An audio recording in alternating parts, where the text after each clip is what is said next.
បាទជាដំបូងខ្ញុំសូមគោរពជម្រាបលោកគ្រូថ្ងៃនេះគឺខ្ញុំមក present ដែលមាន topic មួយឈ្មោះថា user case analysis ដែលខ្ញុំមកពីក្រុមទី1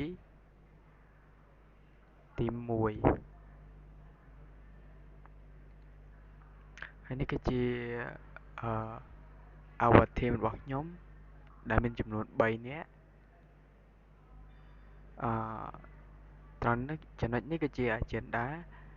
ដែល agenda របស់ពួកខ្ញុំហ្នឹងគឺមានរហូតដល់7ហើយទី1នោះគឺ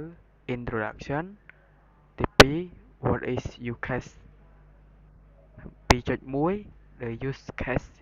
concept in nutshell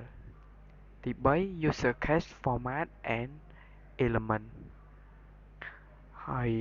ចុច 3.1 នោះគឺ casual use case format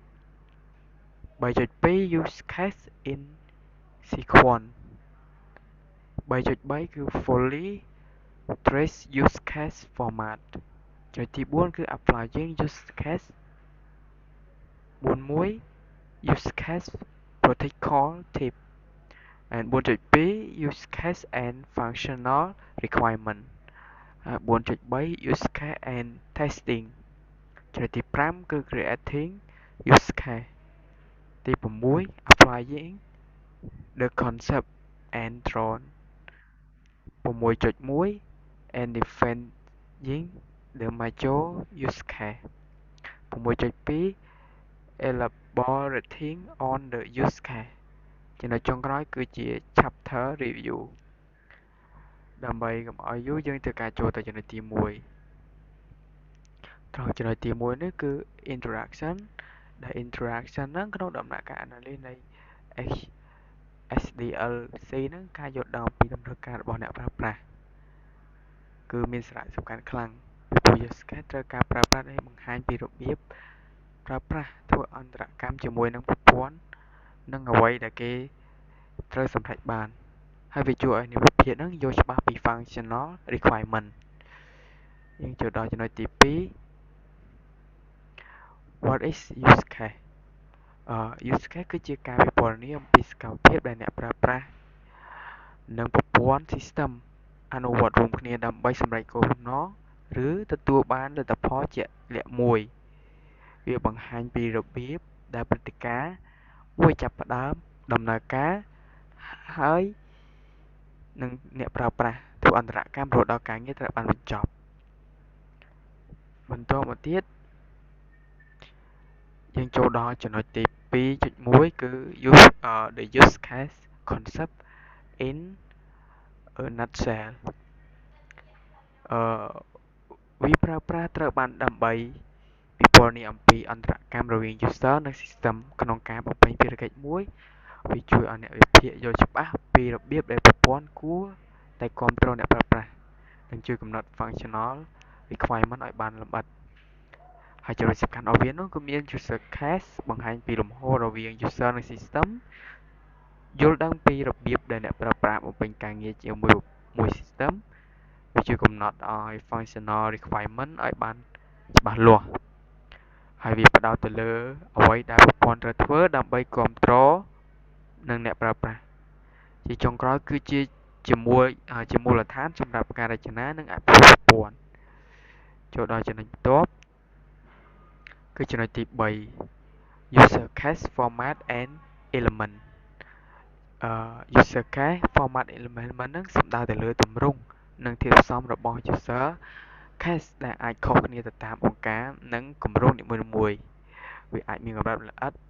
រិតលម្អិតនិងទម្រង់សរសេរផ្សេងគ្នាចាប់ពីទម្រង់សាមញ្ញ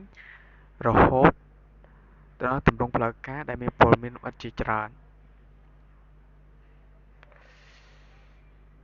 ហើយចំណុច 3.1 console use case format console use case format គឺជាទម្រង់ user បែបសាមញ្ញដែលប្រើភាសាងាយស្រួលដើម្បីពិពណ៌នាលំហូរការងារ user និង system ដោយមិនបាច់ព័ត៌មានមានលម្អិតច្រើនដូចជា detail user case ទេយើងចូលចំណុចបន្ទាប់ user case in a sequence user case in sequence បែងចែកដំណើរការជាធំមាន user case តូចៗ post condition នៃ user case មួយវាអាចស្មើនឹងpre condition នៃ user case បន្ទាប់វាជួយកាត់បន្ថយភាពស្មុគស្មាញវាអាច resolve user case ដដែលបានច្រើនកន្លែង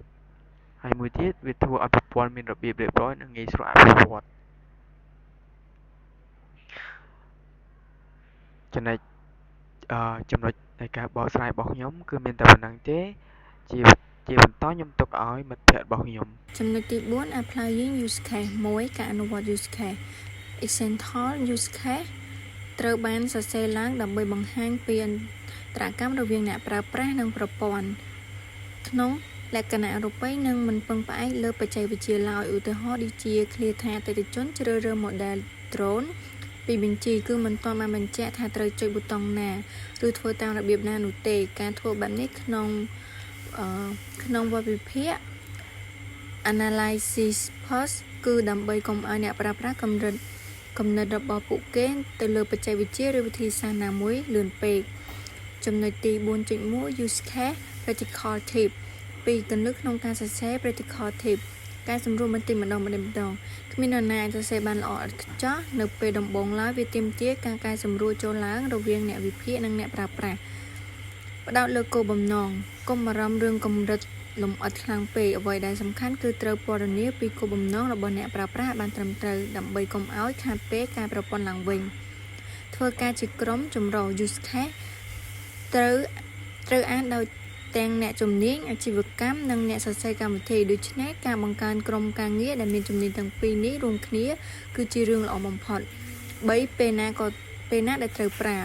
ពេលដែលត្រូវប្រើមិនចាំបាច់ប្រើសម្រាប់មុខងារណាដែលសាមញ្ញនិងមានពន្យល់ច្បាស់លាស់ក្នុង requirement រួចហើយត្រូវតែប្រើនៅពេលមានការផ្លាស់ប្ដូរឬរៀបចំឡើងវិញនៅដំណើរការអាជីវកម្មធំត្រូវការចូលរួមពី user ដើម្បីធានាថារាល់ជំហានសំខាន់ៗនិងករណីពិសេសមិនត្រូវបានរំលង 4.2 use case and functional requirement 1ដែនកំណត់របស់ use case យល់ច្រឡំគិតថា use case មួយគឺគ្រប់គ្រាន់ដើម្បីកំណត់មុខងារប្រព័ន្ធទាំងមូល use case បង្ហាញតែអន្តរកម្មពីទស្សនៈ user ប៉ុណ្ណោះវាបានរំលងចោលព័ត៌មានលម្អិតនិងដំណើរការនៅពីក្រោយខ្នង behind the scene 2ទំនាក់ទំនងជាមួយ functional requirement analyze ត្រូវបំលែងទស្សនៈរបស់ user ពី user case ឲ្យទៅជា functional requirement ទស្សនៈរបស់ developer គោលបំណងប្រាប់ developer ឲ្យច្បាស់ថាប្រព័ន្ធត្រូវធ្វើអ្វីខ្លះសរសេរកូដប្រព័ន្ធយ៉ាងដូចម្តេចដើម្បីឲ្យ user សម្រេចគោលដៅ 3ឧទាហរណ៍ពីប្រព័ន្ធកម្មង់ drone ការងារខាងមុខប្រព័ន្ធបង្ហាញបញ្ជី drone បង្ហាញតម្លៃនិងសួរនាំ user ពេលអស់ stock ការងារក្រោយខ្នងប្រព័ន្ធរក្សាទុកទិន្នន័យទៅតាមស្ថានភាពនិងផ្ញើដំណឹងទៅកាន់ manager ដើម្បីសុំការអនុម័ត 4.3 use case and testing មួយការរៀបចំផែនការតេស្តទុកជាមុនក្រុមហ៊ុនជាច្រើនបង្កើនផែនការ test តាំងពីវគ្គដំបូងនៃដំណើរការអភិវឌ្ឍន៍ពីអត្ថប្រយោជន៍នៃការប្រើ use case សម្រាប់ testing យល់ដឹងពីប្រព័ន្ធលឿនជួយឲ្យក្រុមការងារតេស្តប្រព័ន្ធឬ QA យល់ដឹងពីដំណើរការរបស់ប្រព័ន្ធបានឆាប់រហ័សកំណត់ករណីតេស្តបានងាយស្រួលតាមរយៈការសិក្សាលើ use case និង functional requirement ដែលបំលែងចេញពីវាក្រុម QA អាចកំណត់បានភ្លាមថាពួកគេត្រូវធ្វើតេស្តលើចំណុចណាខ្លះនៅពេលប្រព័ន្ធត្រូវបានបង្កើតរួចមិនបាច់ប្រញាប់ប្រញាល់នៅពេលដែលដល់វគ្គត្រូវធ្វើតេស្តជាក់ស្ដែងក្រុម QA នឹងមានការរៀបចំខ្លួនរួចរាល់ជាស្រេចដោយមិនបន្លំខួរក្បាលធ្វើទាំងប្រញាប់ប្រញាល់នោះទេទទួលបានមតិកែលម្អល្អៗក្រុម QA អាចផ្ដល់មតិយោបល់និងការណែនាំល្អៗដើម្បីកែសម្រួលប្រព័ន្ធបានតាំងពីដំបូងដែលមានតម្លៃខ្លាំងណាស់សម្រាប់គម្រោងហើយចំណុចបន្ទាប់សូមបកគោជូនមិត្តភ័ក្តិរបស់ខ្ញុំជាអ្នកបន្តចំណុចទី5 creating use case គោលបំណងគឺពិពណ៌នាពីរបៀបអ្នកប្រើប្រាស់ធ្វើអន្តរកម្មជាមួយប្រព័ន្ធដើម្បីសម្រេចគោលដៅបញ្ជាក់តម្រូវការឲ្យច្បាស់លាស់ ការប្រមូលព័ត៌មានការសភាវគ្គ JAD ការសង្កេតឯកសារដែលមានស្រាប់ហើយដំណើរការវាមាន4ជំហានគឺ1កំណត់អត្តសញ្ញាណករណីប្រើប្រាស់ដាក់ឈ្មោះពិពណ៌នាកំណត់កត្តាជំរុញប្រមូលក្រុមប្រសិនបើមានច្រើនហើយ2កំណត់អត្តសញ្ញាណជំហានសំខាន់រាយបញ្ជីសកម្មភាពសំខាន់សម្រាប់កិច្ចការនីមួយៗហើយចំណុចទី3គឺកំណត់អត្តសញ្ញាណធាតុផ្សំកត្តាជំរុញធាតុបញ្ចូលលទ្ធផលទិន្នន័យនិងឧបករណ៍តាមជំហាននីមួយៗហើយចំណុចទី4គឺបញ្ជាក់ករណីប្រើប្រាស់ពិនិត្យភាពត្រឹមត្រូវជាមួយអ្នកប្រើប្រាស់ពិនិត្យភាពត្រឹមត្រូវនិងភាពពេញលេញហើយដំណើរការបន្តកែប្រែគឺកែសម្រួលនិងកែលម្អនៅពេលដែលទទួលបានព័ត៌មានបន្ថែមហើយការអនុវត្តល្អបំផុតគឺជាការរក្សាភាពច្បាស់លាស់សាមញ្ញតែចូលរួមជាមួយអ្នកប្រើប្រាស់ហើយមកដល់ចំណុចទី6គឺ applying the concept at DroneTech អញ្ចឹងការអនុវត្តគំនិតនៅ DroneTech ជំហានដំបូងគឺកំណត់អត្តសញ្ញាណករណីប្រើប្រាស់សំខាន់ដោយផ្អែកលើនិយមន័យតម្រូវការដែលបានបង្កើតរួចហើយសកម្មភាពគឺអាននិងវិភាគតម្រូវការដោយប្រុងប្រយ័ត្នរាយបញ្ជីមុខងារសំខាន់ទាំងអស់ដែលប្រព័ន្ធត្រូវអនុវត្តហើយគោលបំណងគឺកំណត់ឲ្យច្បាស់លាស់នៅវិសាលភាពទូទៅនិងដែនកំណត់នៃប្រព័ន្ធហើយចំពោះអត្ថប្រយោជន៍សំខាន់គឺករណីប្រើប្រាស់ជួយកែលម្អនិងធ្វើឲ្យប្រសើរឡើងនៅតម្រូវការមុខងារដើមឧទាហរណ៍តម្រូវការដំបូងប្រព័ន្ធត្រូវរៀបចំបញ្ជីការងារហាងដោយផ្អែកលើការកំណត់រចនាសម្ព័ន្ធដែលបានអនុម័តចុងក្រោយបន្ទាប់មកគឺការវិភាគប្រើប្រាស់ពង្រីកទៅជាជំហានលម្អិតបញ្ចូលការកំណត់រចនាសម្ព័ន្ធយន្តហោះគ្មានមនុស្សបើកហើយពិនិត្យតុល្យភាពទម្ងន់ពិនិត្យមើលសមត្ថភាពថ្មទទួលការយល់ព្រមពីអតិថិជនរក្សាទុកទិន្នន័យបង្កើតបញ្ជីការងារចុងក្រោយហើយចំពោះលទ្ធផលគឺតម្រូវការកាន់តែច្បាស់លាស់ពេញលេញនិងមានប្រយោជន៍សម្រាប់ក្រុមអភិវឌ្ឍន៍ហើយចូលមកដល់ចំណុចទី6.1គឺ identifying the major use case អញ្ចឹងកំណត់អត្តសញ្ញាណករណីប្រើប្រាស់សំខាន់ហើយជំហានដំបូងក្នុងការបង្កើតករណីប្រើប្រាស់គឺកំណត់រកករណីប្រើប្រាស់សំខាន់ដោយផ្អែកលើនិយមន័យតម្រូវការដែលបានបង្កើតរួចពីមុនហើយសកម្មភាពគឺអាននិងវិភាគតម្រូវការដោយប្រុងប្រយ័ត្នរកឃើញមុខងារសំខាន់ទាំងអស់ដែលប្រព័ន្ធត្រូវអនុវត្តហើយគោលបំណងគឺស្វែងយល់ពីវិសាលភាពនិងដែនកំណត់នៃប្រព័ន្ធឲ្យច្បាស់លាស់ហើយវិធីសាស្ត្រគឺចំណាយពេលរយៈពេលគឺ5ទៅ10នាទីដើម្បីរាយបញ្ជីអ្វីដែលអ្នកគិតថាជាករណីសំខាន់មុននឹងចូលទៅវិភាគលម្អិតបន្ថែមហើយសម្រាប់សំខាន់ជួយឲ្យយល់ច្បាស់ថាពីអ្វីដែលប្រព័ន្ធត្រូវធ្វើនិងអ្វីដែលមិនត្រូវធ្វើចូលមកដល់ចំណុចទី6.2គឺ elaborating on the use case បានន័យថាការពង្រីកព័ត៌មានលម្អិតលើករណីប្រើប្រាស់អញ្ចឹងជំហានដំបូងគឺជំហានដំណើរការក្នុងករណីវគ្គ GAD ក្រុមការងារអនុវត្តតាមជំហានដែលបានកំណត់ពីមុនដំបូងគឺកំណត់អត្តសញ្ញាណអ្នកចូលរួមសំខាន់និងកត្តាជំរុញសរសេរការពិពណ៌នាសង្ខេបហើយជំហានបន្ទាប់គឺកំណត់និយមន័យជំហានសំខាន់នីមួយៗក្នុងករណីប្រើប្រាស់នីមួយៗគោលដៅគឺពិពណ៌នាយ៉ាងច្បាស់លាស់អំពីរបៀបដែលប្រព័ន្ធដំណើរការ